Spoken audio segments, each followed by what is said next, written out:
Okay. Before we get into Vegas, I want to talk about attraction, I guess.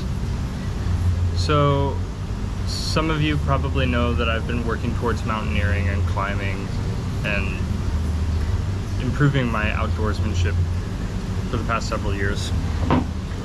And I find it interesting because I keep running into people with those priorities.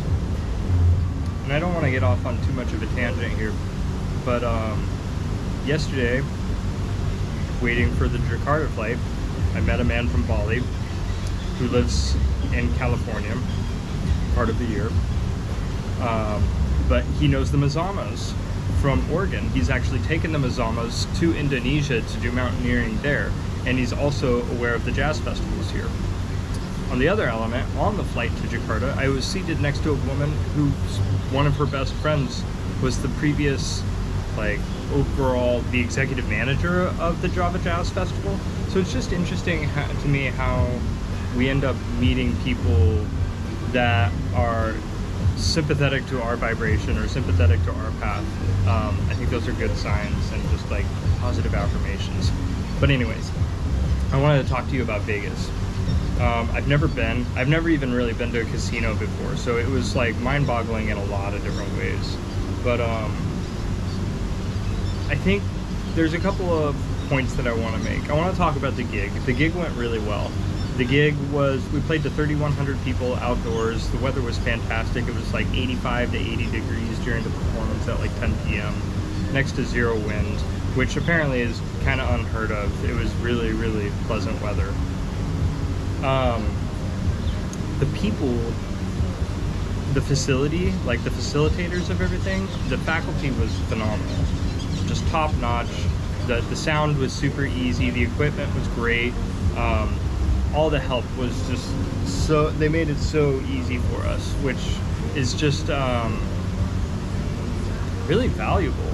And I guess the more I do this, the more you get used to performing in higher stakes or more professional environments, the more obvious it becomes how different, how there are different tiers of preparedness or professionalism that make things either more or less challenging.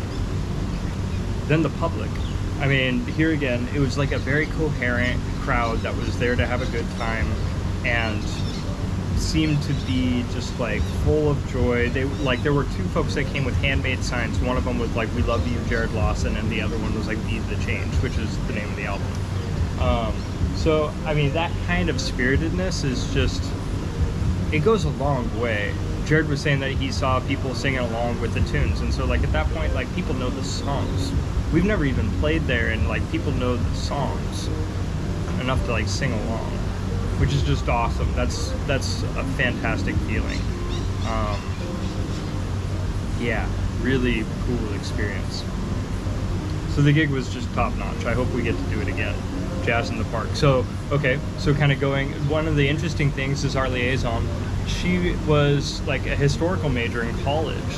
And so she was pretty interested and knowledgeable about the history of Vegas. And one of the things, shallower history of Vegas, was that the Performing Arts District is relatively new. It's a decade old that they've been able to get a performing arts center and start to get Parks and Rec involved with providing the general public with free entertainment. This is the thing, free to the general public. It's ticketed, but the tickets are free. And so they had us come in and play a show, and 3,100 people showed up, and I think it's just geared towards locals. And this is kind of a big divide. It's there's the Strip, the city itself is very big, but the Strip and kind of old downtown, all of that is geared towards tourists, and it seems as though there's a pretty big push to develop entertainment for the locals too. So that's that. Really cool. If we go to so then after the show, we ended up going to downtown and then to the Strip. and I'd never seen anything like this. There's a couple of thoughts that seemed really important to me.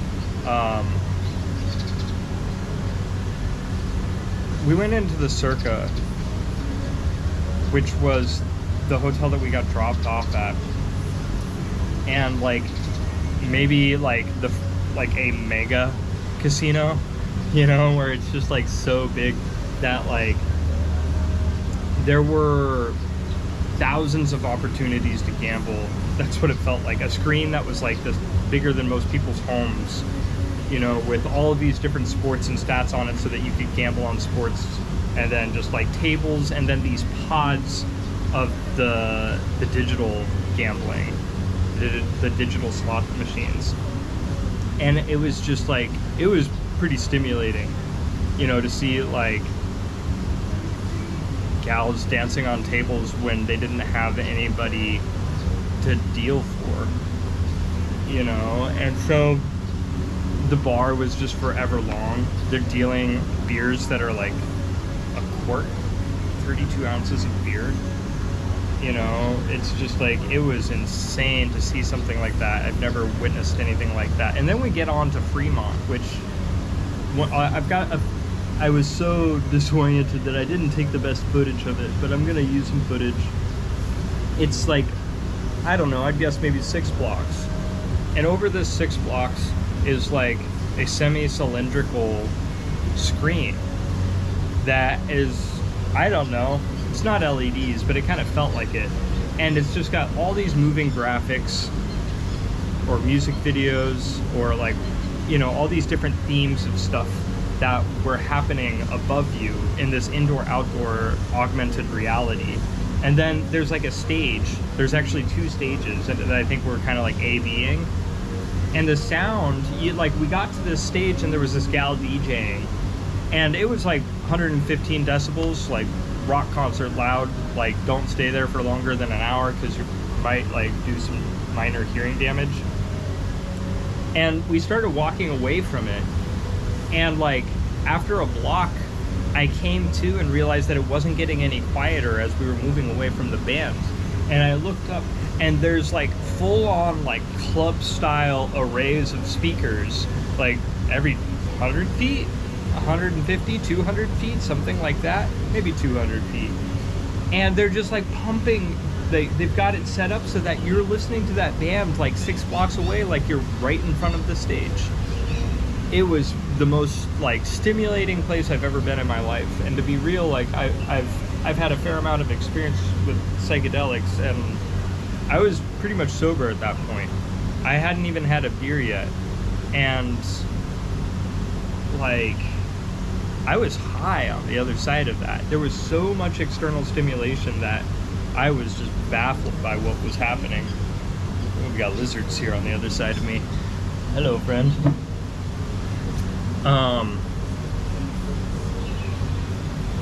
Which led me to think about this idea that I've heard once before when talking about Burning Man. How the future is here. We're living in the future now, but it's not evenly distributed. It's like, okay, I grew up in Malala, country boy, you know, and to have like a semi-cylindrical screen that goes over 8 blocks is just like ridiculous. You know, it's like it's just interesting to kind of think about that, how like the future is now. We're living in this 21st century. Oh my goodness, the top of the spa is a helipad. There's a helicopter up there. The future is now, you know? It's just like, it's happening. It's just not distributed evenly across the geography, you know? And Vegas was just like a very clear indication of that concept. And it was just a very vivid night for that. But yeah, it was just really interesting how like playing how the theme, there's like this one song that Vegas is singing. It's kind of like this idea, or the strip is singing, and it's just like, play into your vices, play into your vice. What's your vice? What's your flavor? And like you can watch it with the digital gambling is really interesting because the transitions between themes is super smooth.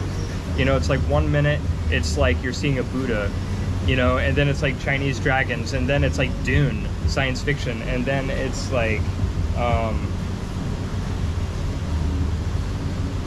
oh, winter is coming. That was the theme. Oh my goodness. Game of Thrones. You know, it's just like you sit there long enough and you watch those machines and they start contorting, and they're just kind of like spinning through all of these different variations, all these different timbres of the same song, waiting for one of them to hit you. So you feel inclined to sit down and play. It's just wild, man. Never seen anything like that. Vegas was a trip. I'm really glad I got to see it. I'd always kind of been hesitant to going there just because there's some of it that doesn't necessarily resonate with my values, but it was a really eye-opening experience, and it was a ton of fun. I mean, for me to get to hang out with some of my best friends, you know, Jarrod and Trent, and then to get to know Micah a bit better, the three of us, or the four of us, getting to meander around and just kind of like, they encourage so much loitering and walking that it's a really great place to kind of just hang, you know, even if you aren't spending a whole lot of money. I think the whole trip, like travel, food, everything included, was like about $100 for me, considering that I was getting paid. That's like nothing, you know. It was just like less than 10% of my profits went towards like facilitating a really vivid memory that feels like a dream state that I don't think I'll be able to forget. Not that I need to do it again anytime soon, but like I'm really glad that I got to witness that. It was a trip. So before I go,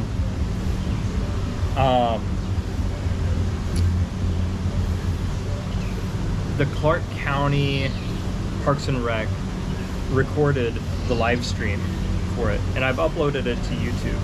It's unlisted just because I'm kind of waiting to see if they're gonna do it themselves, but I'm gonna provide a link down below. And if you want to watch Jarrod's show, it was a pretty good example. It's pretty cool to hear Micah play the tunes too, because I mean, one more thing. So we were concerned about the amount of material that we had, and we were supposed to play for 90 minutes, and like when you have the playlist on iTunes, you have all the tracks listed out, it was like 1 hour and 11 minutes, 71 minutes, so we were short like almost 20 minutes.